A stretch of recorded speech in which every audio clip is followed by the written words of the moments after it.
Welcome to another video from Lockdown Electronics with me, Bill, and this time we're going to do something a little bit different. We're going to do a bit of a software review. Now you may have recalled that I recently did a bit of a review on this little beastie here, which is the Hantek 2D72 handheld oscilloscope. It's also a handheld multimeter and a signal generator. And I was quite impressed with the machine. It has got a USB-C connector here, which you do the battery charging with, and it comes with some software. Now, I'm not particularly good at using software unless I really need to, and then I make the effort and learn it.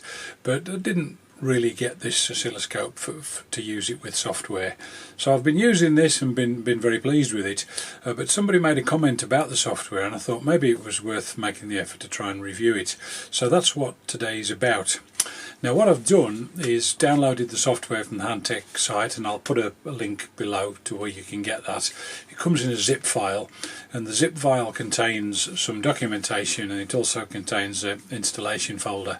So it's simply a case on a Windows machine. I'm using a Windows 10 PC.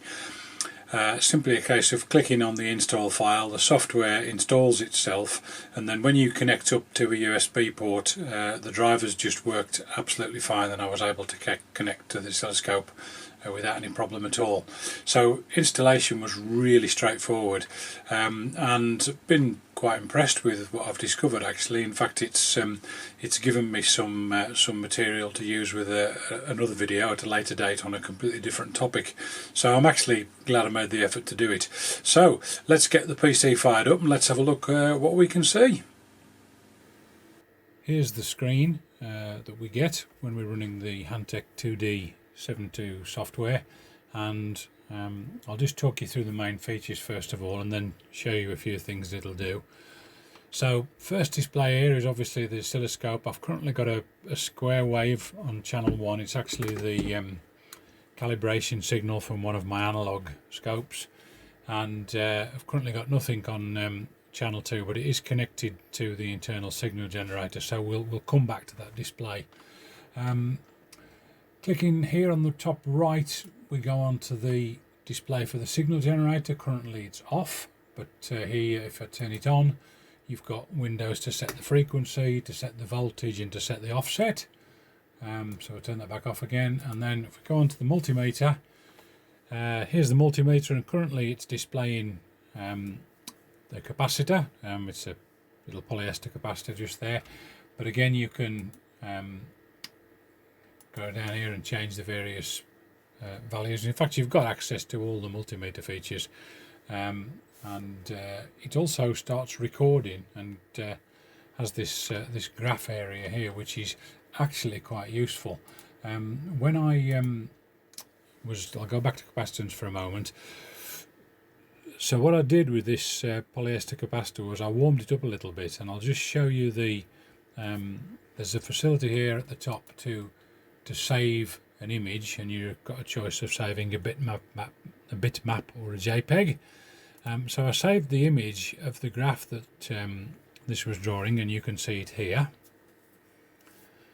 And that graph is actually showing the effect of warming the capacitor up to about 70 or 80 degrees and then letting it cool back again, and you can see the effect on temperature. It's not very apparent from the little graph on the screen there. What is very handy though is the ability here to actually save the data. So what I've done is the data is saved as a CSV file, so I've imported that into Excel, and I've got Excel to graph it, and here's a screen grab of the graph. So as you can see, it's possible to home in on the detail, and that's actually quite a nice feature.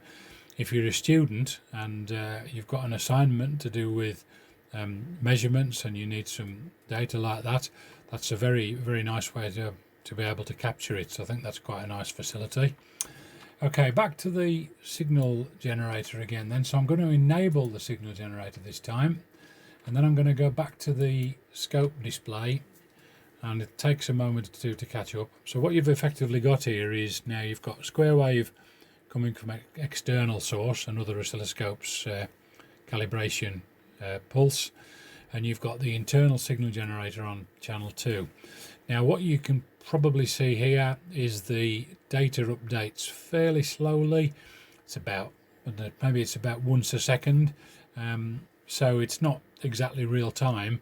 You've obviously got a different looking display on the scope. However, what you have got is access to pretty much all the features, and you've also got some features here that you wouldn't have on the scope. For instance, up here we've got the maths menu. So if I turn that on, and I've got currently turn it on, and I'm going to ask it to multiply a times b, and I'll just alter the settings a little bit so you get something that you can actually make sense of. There we go. So I'm asking it to multiply a and b, and obviously you can set the voltage range that it displays. So you've got ability to do mathematical measurements there. You could, for instance, you know, look at the phasing of two signals on channel 1 and 2. So that's actually quite a nice touch. I'll turn that off. The other thing that you can do on here, you can actually choose to save image, so you can take a snapshot of the screen, again in JPEG or bitmap, but you can also save the data, and you can choose whether it's channel 1 or 2 or both. So I'll just show you. Here's a screen grab of the data, and what I've done with that data is exported as a text file.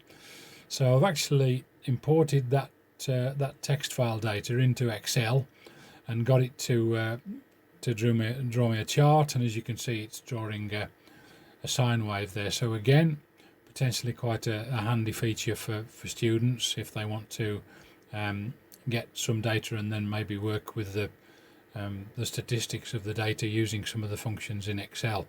So actually, all in all, for a free download, it seems to work very well with the scope actually.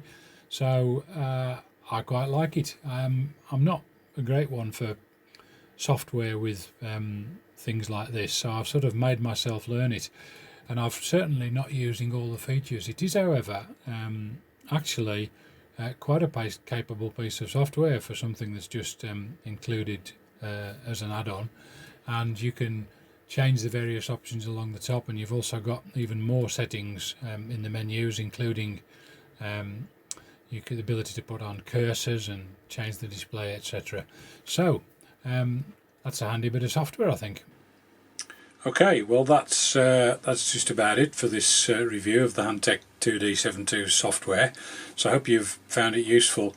Something I've learnt along the way is it's actually quite handy to be able to have the ability to record data, and then you can later on manipulate it in software such as Excel, and I think for students this is potentially a very handy little tool, because not only is it a 2-channel scope and a signal generator, it's also obviously a digital multimeter, and it will the software allows you to capture the data and the historical data from the multimeter, and then you can work with that information. So I'm thinking for students, possibly people even doing a bit of research in the home lab, it's very handy.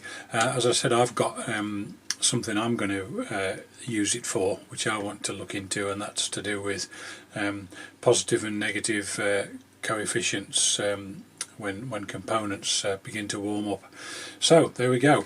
Hope you've enjoyed the video. If you have, please click the thumbs up. If not, click the thumbs down.